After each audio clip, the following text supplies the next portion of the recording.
Bonjour à toutes et à tous. Une question m'a été posée en commentaire qui me demandait la richesse du chrétien. Quand je demandais, suite à ma question, quelle thématique contemporaine vous voir aborder avec un regard biblique. Alors, pour répondre à cet abonné, alors, je vais articuler ma pensée, je vais essayer de la manière la plus concise possible, avec juste deux versets.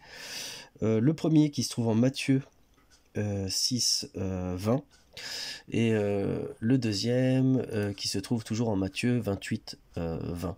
Voilà.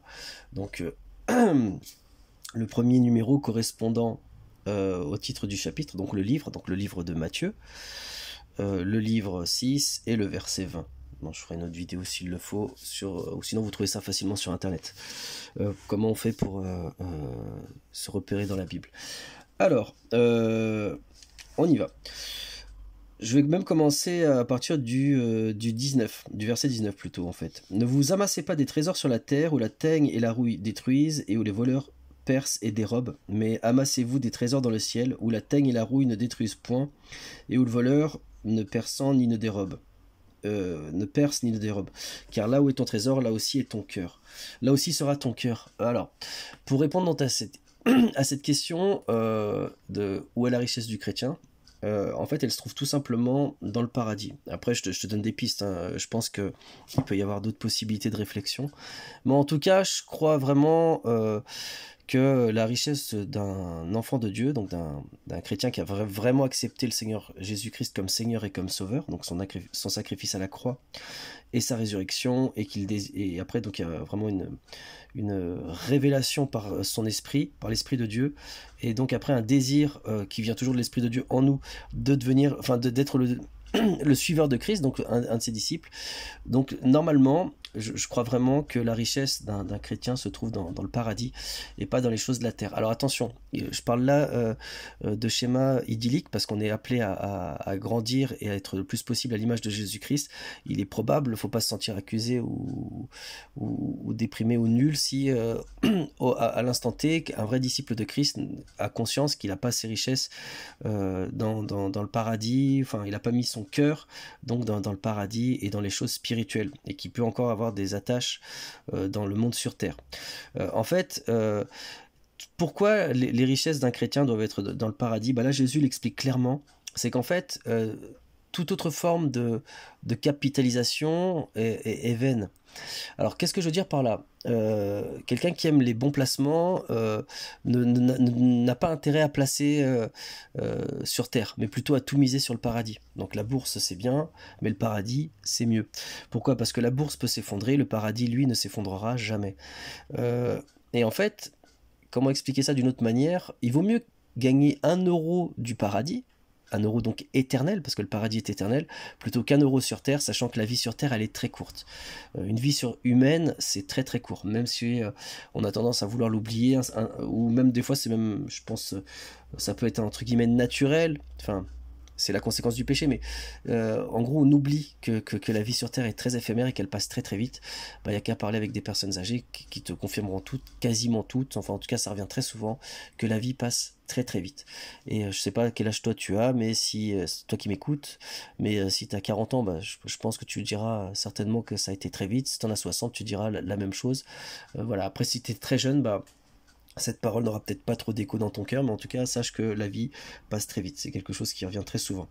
Quand bien même tu vivrais 100 ans, 100 ans c'est rien. C'est rien 100 ans, c'est pas grand chose par rapport à l'éternité. Donc la richesse du chrétien doit être dans le paradis. Alors c'est bien beau tout ça, mais concrètement, c'est quoi? C'est mettre son espérance dans le paradis. Croire que toutes les bonnes œuvres que Dieu a préparées d'avance, et que tu réalises, donc nous on est appelés en tant que disciples de Christ à réaliser les bonnes œuvres que Dieu a préparées d'avance, seront rémunérées. Et oui, il n'y a pas de, selon moi, selon ma conviction et compréhension de la parole de Dieu, il n'y a pas de complexe à avoir, ni par rapport à avoir un intérêt à être récompensé de Dieu. Je crois même que c'est une bonne chose, parce que la Bible fait des corrélations entre, bien souvent, entre l'obéissance, tu vas obéir, tu seras récompensé. Paul lui-même le dit, de combattre le bon combat et de courir la bonne course. Donc en gros, ça veut dire que tu peux te tromper, mais il y a aussi une notion de compétitivité, entre guillemets, attention, mais de récompense, c'est-à-dire tu te bats pour le prix. voilà, tu te bats pour une récompense. Donc la vie chrétienne, c'est pas forcément la plus facile, ni la plus dure non plus, hein, parce que être entre les griffes du diable, c'est pas ce qu'il y a de mieux, loin de là.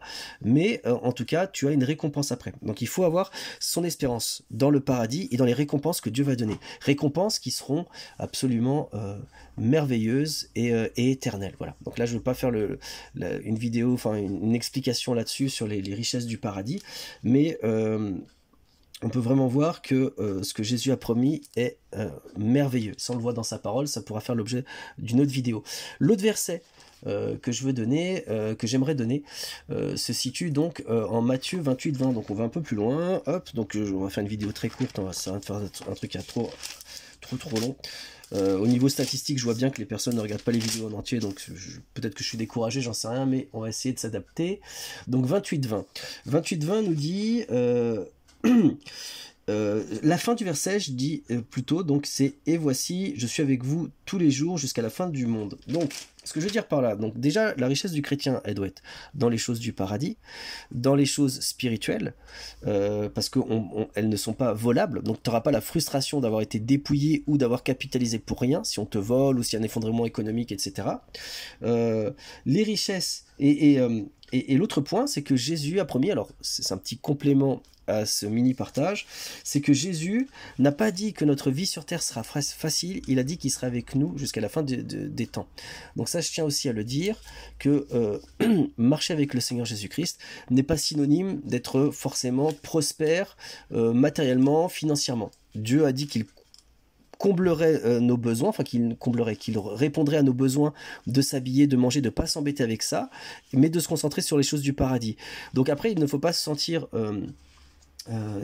triste ou troublé si un chrétien passe par une période de difficulté, parce que Jésus n'a pas dit qu'il n'y aurait pas de difficulté, il a juste dit qu'il serait avec nous jusqu'à la fin du monde. Et quoi de mieux que de marcher avec Jésus-Christ, que de savoir qu'il est à côté de nous, même dans la difficulté, plutôt que d'être, loin de la difficulté, mais aussi loin de Dieu. Non, ce qui est le plus important, c'est d'être proche de Dieu, et Jésus a promis d'être proche de nous. Donc voilà, ayons cette assurance pour ceux qui ont placé leur foi et leur amour en Jésus-Christ, qu'il est avec nous, malgré les difficultés et malgré quoi qu'il puisse arriver. Donc en tout cas, voilà, les richesses du chrétien sont dans le ciel, c'est là qu'elles sont, et c'est là, je pense qu'il faut essayer de capitaliser au maximum, donc en obéissant tout simplement à Jésus-Christ, en choisissant de faire de Dieu ses délices, plutôt que d'une passion tierce, et voilà. Donc là, je pourrais encore en parler pendant des heures, mais je pense, je veux donner pas plus de temps à cette vidéo pour vous laisser sur cette réflexion là.